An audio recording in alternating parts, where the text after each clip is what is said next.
everybody. I'm Aaron Klein, CEO at Riskalyze. Welcome to the June 2022 edition of the Fintech5, a collaboration with our friends at wealthmanagement.com. Want to stay up to date on all the biggest headlines in fintech? We've got you covered. Here are the top 5 stories you need to know.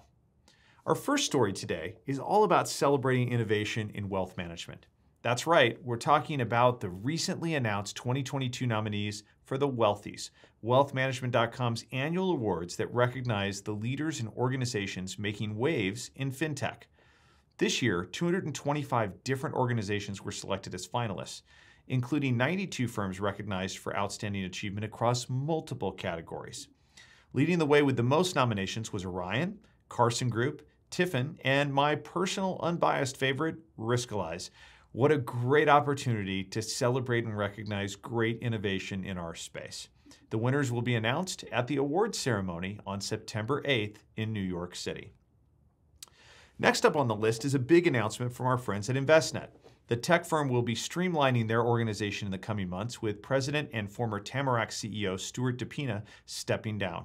3 new units will form the core structure of the company moving forward: Solutions, Data and Analytics, and Wealth Tech. The intrepid Dana Diaria will be Group President of Investnet Solutions, which has the core Investnet platform for broker-dealers and their many TAMP offerings. Farouk Ferchichi will lead Data and Analytics, and my good friend Tony Leal will be head of Investnet Wealth Tech, which brings Tamarack under his purview. Tom Sipp will be EVP of Business Lines and tie it all together under CEO Bill Krager. Congratulations to each of these great leaders. The industry is very excited to see the impact of these big changes in the coming months. One of the biggest stories to rock the fintech sphere so far this year was Orion's out-of-nowhere acquisition of industry giant Redtail, and now the integration is officially underway. According to last year's T3 Tech survey, Redtail holds 62% of the market in the advisor CRM space. And with this news, Orion has massively increased their scale with insight into over $3 trillion in assets under administration. For now, Redtail will continue to operate as it always has, as a standalone subsidiary of Orion.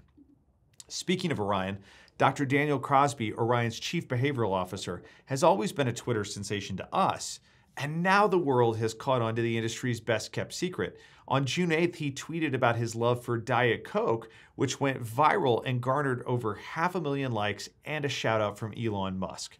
Congratulations, Daniel. We look forward to finding out which brand you're going to give millions of dollars in free advertising to next. And in other acquisition news, archiving giant Smarsh continues their acquisition spree with their latest deal, Telemessage, a mobile messaging, voice capture, and archiving company that will help users keep track of text conversations. Now, Smarsh can expand their communications and archiving capabilities to better serve clients across several industries, especially financial services. Now their employee monitoring capabilities include popular apps like WhatsApp, WeChat, and Telegram. As communication channels seem to be infinitely expanding, this is welcome news for advisors who want to offer clients the flexibility of using whichever platform they prefer. And it's news that drives home Smarsh's status as a leader in archiving for financial services.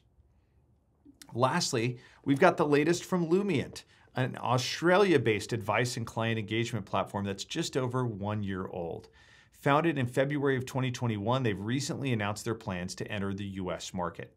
Taking the lead stateside will be Blake Wood, who joins Lumient from his last role as SVP of Corporate Strategy at Investnet. Just this past April, Lumient was named to Fintech Global's Wealth 100 list as one of the world's most innovative wealth tech solutions.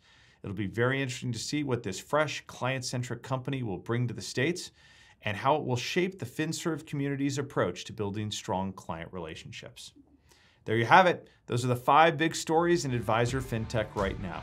Check in again next month on wealthmanagement.com to stay up to date with all the news you need to know. I'm Aaron Klein, and we'll see you next time.